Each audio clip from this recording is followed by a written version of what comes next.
Hello বন্ধুরা, good morning. কেমন আছেন আপনারা? নিশ্চয়ই খুব ভালো আছেন। খুব ভালো থাকুন, সুস্থ থাকুন। আমিও ভালো আছি। সবিতা গোস্বামী ব্লগ চ্যানেলে আপনাদের সবাইকে স্বাগত। লাইক, কমেন্ট, শেয়ারটা করে দেবেন। সাবস্ক্রাইব কিন্তু অবশ্যই করবেন। ফেসবুক পেজ থেকে যদি আমার এই ভিডিওটা দেখে থাকেন তাহলে কিন্তু ফলো করে দেবেন প্লিজ। তো চলুন, আজকে আবার হাজির হয়েছি আপনাদেরকে একটা রান্না নিয়ে হাজির হয়েছি আপনাদের সামনে। রান্না দেখাবো, সেটা হচ্ছে চিংড়ি মাছ দিয়ে একটা রান্না, নারকেল চিংড়ি। দিয়ে নারকেল কুড়িয়ে সেটাকে ভালো করে আবার বেটে নিয়ে আমি একটা নারকেল চিংড়ি রেসিপি দেখাবো। তো চলুন দেখাই। খেতে খুব সুস্বাদু হয়, খুব ভালো হয়। এক থালা ভাত আপনার ওই একটা আইটেম দিয়ে খাওয়া হয়ে যাবে। তো চলুন দেখাই যে আমি কিভাবে করি। এই যে চিংড়ি মাছ, এর থেকে একটু ছোটো চিংড়ি মাছ হলেও হয়, তবে এই সাইজটাই পেয়েছি, এটা দিয়ে করলাম। এর থেকে ছোট পাওয়া যায়নি।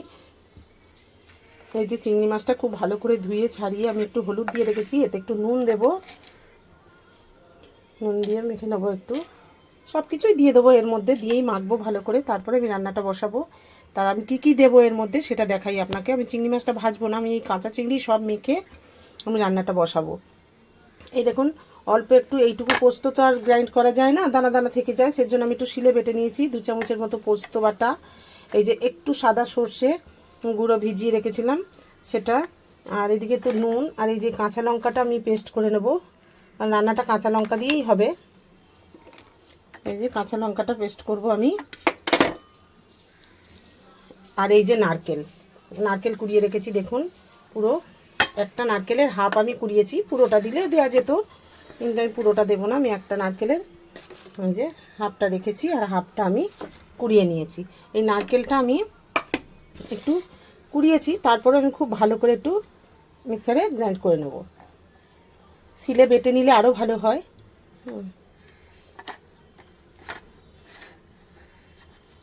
এই যে কাঁচা লঙ্কাটা আর এই নারকেলটা,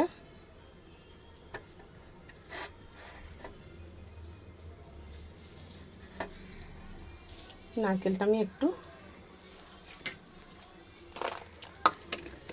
খুব ভালো করে একটু ঘুরিয়ে নেব, পেস্ট করে নেব, যাতে খুব ভালো করে যদি পেস্ট হয়ে যায়, মিহি হয়ে খুব ভালো হয় ব্যাপারটা, সেই জন্য।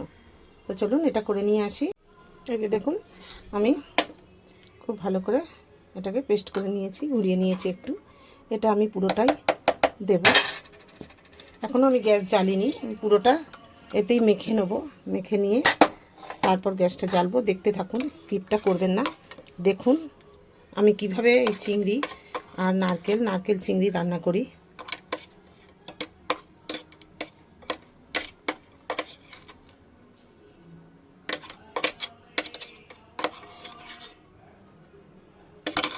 আর দিয়ে দিলাম হচ্ছে এই চিংড়ি মাছটা, একটু নুন আর হলুদ দিয়ে রেখেছি, দিয়ে দিলাম পুরোটাই।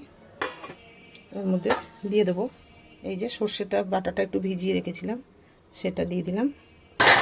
আর দিয়ে দেবো এই যে একটুখানি পোস্ত বেটে রেখেছিলাম সেটা। আর দিয়ে দেবো এই যে অল্প একটু চিনি, আর আন্দাজ করে নুনটা, যদিও আমি চিংড়ি মাছে দিয়েছি আর নারকেলটা দিয়েছি, তার জন্য আর একটু নুন দিলাম। বাস, এবারে দিয়ে দেবো খানিকটা সর্ষের তেল।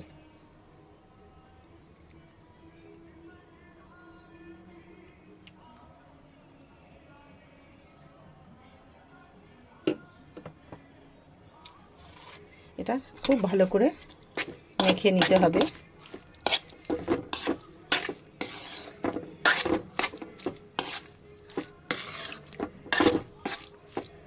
প্রায় 500 গ্রামের মতো চিংড়ি আছে, এতে পুরো নারকেলটা দিলেও ভালো হতো, অনেকটা নারকেল হতো।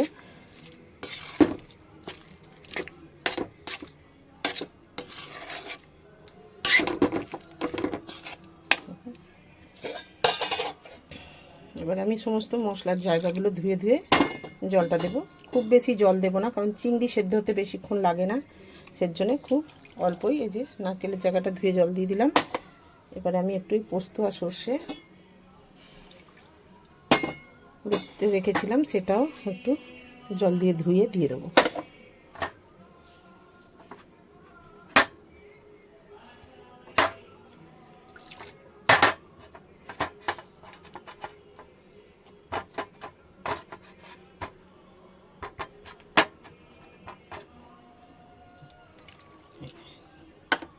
দিয়ে দিলাম। খুব ভালো করে মিক্সড করে নিলাম, খুব ভালো করে মেখে।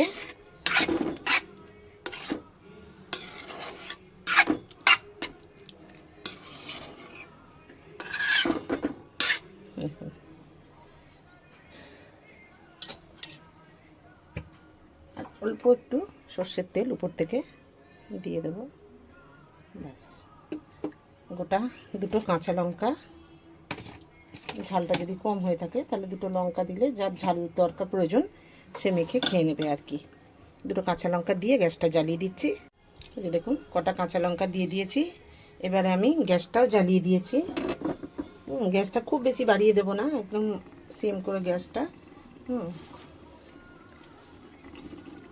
এই যে তেলে গেছে, এটা আমি একটু ঢেকে দেবো। রান্নাটা পুরোটাই একদম ঢেকে ভাপে হবে। ঢেকে দিলাম।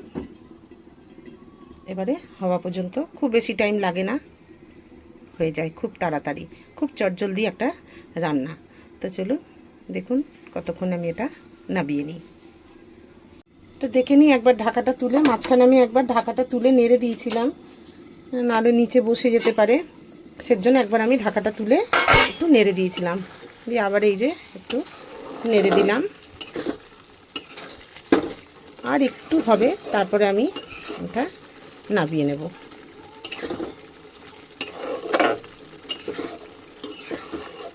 চিংড়ি মাছটা খুব তাড়াতাড়ি হয়ে যায়, এটা বেশি রান্না করলে একটু রাবারের মতো হয়ে যাবে। ওর জন্য আমি আর একটুখানি হতে দেবো, তারপরে আমি এটা নাবিয়ে নেব। রান্নাটা একদম রেডি হয়ে গেছে।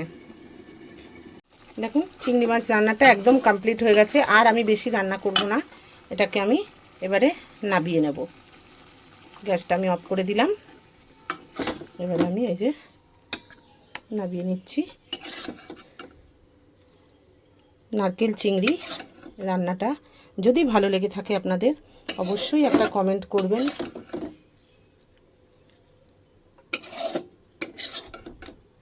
বা গরম ভাতের সঙ্গে এইভাবে রান্নাটা করে একটু খেয়ে দেখবেন, আর কিচ্ছু লাগবে না, এটা দিয়েই গোটা ভাতটা খাওয়া হয়ে যাবে। এত স্বাদ লাগে, এত ভালো লাগে খেতে।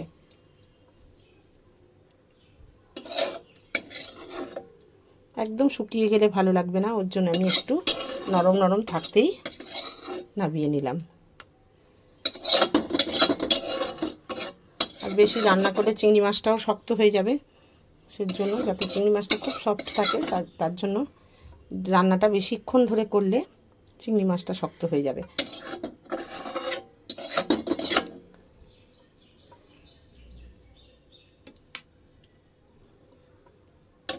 এই যে আমার নারকেল চিংড়ি রান্না। যদি ভালো লেগে থাকে লাইক কমেন্ট শেয়ার করবেন, সাবস্ক্রাইব অবশ্যই করে দেবেন। আবার আসবো একটা রান্না নিয়ে আপনাদের সঙ্গে শেয়ার করব। তো আজকে আসি, বাই।